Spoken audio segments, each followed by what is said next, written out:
ஹரிஹி ஓம். ராதே கிருஷ்ணா. அறிந்து கொள்வோம் பகவான் நாமங்களை, தெரிந்து கொள்வோம் அதன் பெருமைகளை. பகுதி 182. இந்த பகுதியில் 189வது திருநாமத்தை பார்க்க போகிறோம். இது விஷ்ணு சகஸ்ரநாமத்தின் 20வது ஸ்லோகத்தில் வருகிறது. ஸ்லோகம் 20. மகேஷ்வாசோ மகி பர்த்தா ஸ்ரீனிவாச சதாங்கதிஹி அனிருத்த சுரானந்தோ கோவிந்தோ கோவிதாம்பதிஹி. 189வது திருநாமம். ஓம் கோவிந்தாய நமக. இதற்கு பொருள் பசுக்களை பாதுகாப்பவர், துதிகளை ஏற்பவர், தேவர்களால் புகழப்படுபவர், வேதங்களை உபதேசிப்பவர் என்று இதற்கு பொருள். இந்த நாமத்தை பற்றி இப்போது பார்க்கலாம்.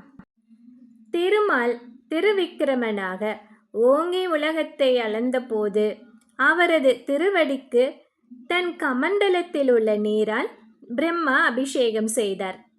அந்த சமயம் திருமாலின் திருவடி சிலம்பில் பட்டு தெரித்த தீர்த்தம் சிலம்பாறு என்ற பெயருடன் திருமாலிருஞ்சோலை என்று அழைக்கப்படும் அழகர் மலையில் இறங்கியது. அந்த சிலம்பாற்றில் ஒவ்வொரு வருடமும் ஐப்பசி மாதம் சுக்லபட்ச துவாதசியில் கள்ளழகர் நீராடுவது வழக்கம். இப்படி இந்த கள்ளழகர் சிலம்பாற்றில் நீராடும் வைபவத்தை காண ஒரு சமயம் அகஸ்திய முனிவரும் அவரது சீடர்களும் அழகர் மலைக்கு சென்றார்கள். அங்கே கூடியிருந்த பக்தர்கள் எல்லோரும் கோவிந்தா கோவிந்தா என்று கோஷமிட்டார்கள்.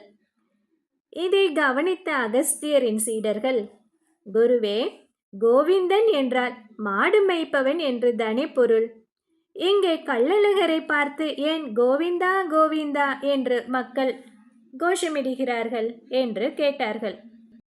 அப்போது அந்த சீடர்களுள் ஒருவர், மாடு மேய்க்கும் கண்ணனாக திருமால் தானே அவதரித்தார், அதை கருத்தில் கொண்டு கோவிந்தா என்று பக்தர்கள் கோஷமிடுகிறார்கள் என்று சொன்னார். அதற்கு அகஸ்தியர் சொன்னார், அதுவும் சரிதான், ஆனால் இங்கே அழகரை பார்த்து கோவிந்தா என்று அழைப்பதற்கு வேறு ஒரு காரணம் உள்ளது என்று சொன்னார். ஓ, அது என்ன என்று ஆவலுடன் கேட்டார்கள் சீடர்கள். அதற்கு அகஸ்தியர் சொன்னார், முன்னொரு சமயம் பக்தி யோகம் குறித்து சனகாதி முனிவர்கள் பிரம்மாவிடம் கேள்வி எழுப்ப அதற்கு விடை அறியாத பிரம்மதேவர் திருமாலின் உதவியை நாடினார். அப்போது அன்னப்பறவை வடிவத்துடன் அவதரித்த திருமால் பக்தி யோகத்தின் நுணுக்கங்களை அவருக்கு விளக்கினார். பிரம்மதேவரும் சனகாதி முனிவர்களும் மட்டுமல்லாமல் அனைத்து தேவர்களும் முனிவர்களும் அன்னத்தின் வடிவில் உள்ள திருமாலின் உபதேசங்களை கேட்டு மகிழ்ந்தார்கள். இதைத்தான் நாம் போன திருநாமத்தில் பார்த்தோம், அதாவது 188வது திருநாமத்தில் பார்த்தோம். இப்படி அன்னமாக வந்து வேதத்தின் சாரத்தை உபதேசித்த திருமாலை தேவர்களும் முனிவர்களும் துதித்தார்கள். அந்த துதிகளை அவரும் மகிழ்ச்சியோடு ஏற்றார். அப்படி தேவர்களாலும் முனிவர்களாலும் துதிக்கப்பட்ட திருமாலை இன்று குறவர் குலப்பெண்கள் குறிஞ்சிப்பண் பாடி அந்த அழகர் மலையில் துதி செய்கிறார்கள். தேவர்களும் முனிவர்களும் செய்த துதியை எவ்வளவு மகிழ்ச்சியோடு திருமால் ஏற்று அருள் புரிந்தாரோ அதே மகிழ்ச்சியோடுதான் குறமாதர்களின் குறிஞ்சி பண்ணையும் ஏற்று அவர்களுக்கும் அருள் புரிகிறார் எம்பெருமான். இதை பெரியாழ்வார் திருமொழியில் 4ஆம் பத்தில் 3ஆம் திருமொழியில் 4வது பாசுரத்தில் பாடியிருக்கிறார். அது என்ன என்று பார்க்கலாமா? மாவலி தன்னுடைய மகன் வாணன் மகள் இருந்த காவலை கட்டளித்த தனிக்காலை கருதும் மலை கோவலர் கோவிந்தனை குறமாதர்கள் பண் குறிஞ்சிப்பா ஒளி பாடி நடம்பையில் மாலிருஞ்சோலை அதே என்று பாடியிருக்கிறார். இந்த பாடலில் ஆழ்வார் என்ன சொல்கிறார் என்றால், மகாபலியின் புதல்வன் பானாசுரன், அவன் மகள் உஷை, இவள் கண்ணனின் பேரனான அனிருத்தனை காதலித்தாள்.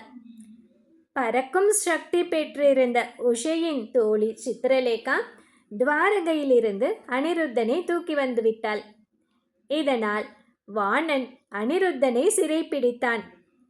இதை அறிந்த கிருஷ்ணர் பேரனை மீட்டு உஷையுடன் திருமணம் முடித்து வைத்தான்.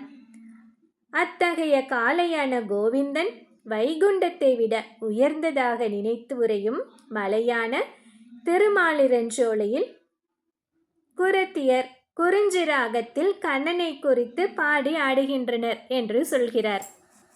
இங்கே கோவிந்தா என்பதில் கோ என்றால் துதி என்று கொள்ள வேண்டும். பக்தியுடன் தன்னை யார் துதி செய்தாலும் அதை மகிழ்ச்சியுடன் ஏற்று அருள் புரிபவராக அழகர் இருப்பதால் அவரை பக்தர்கள் கோவிந்தா கோவிந்தா, அதாவது துதிகளை ஏற்று அருள்பவனே என்று மகிழ்ச்சியுடன் அழைக்கிறார்கள் என்று சொன்னார் அகஸ்தியர். இப்படி எந்த ஏற்றத்தாழ்வும் பாராது அனைவரின் துதிகளையும் ஏற்றுக்கொள்வதால் ஹம்சாவதாரம் செய்த திருமால் கோவிந்தா என்று அழைக்கப்படுகிறார். இந்த 189வது திருநாமத்தை தினமும் சொல்லி வந்தால் நம்முடைய அனைத்து பிரார்த்தனைகளையும் ஏற்று திருமால் நமக்கு அருள் புரிவார். அடுத்தது 190வது திருநாமம். ஓம் கோவிதாம்பத்யை நமக. 4000 திவ்ய பிரபந்தங்களை ராப்பத்து பகல் 10 உற்சவத்தில் பாட ஏற்பாடு செய்த ஆழ்வார்களை பற்றி நாம் அடுத்த பகுதியில் பார்க்கலாம். ஹரி ஓம்.